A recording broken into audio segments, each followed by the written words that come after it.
Govind Chada writes, what work could a person do as a data scientist in a textile dyeing and manufacturing business?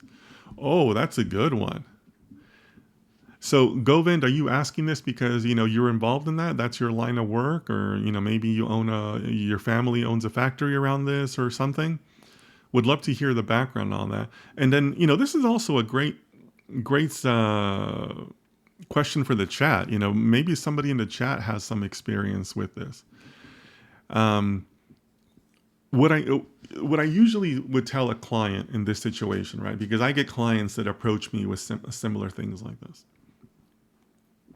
is that you have to be willing to break out the different sections of your business and then see the different avenues that data science can bring, right?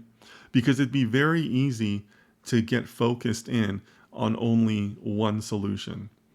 Um, I'm thinking right now because I'm always careful to protect different companies and clients that are either my clients or that I've spoken with.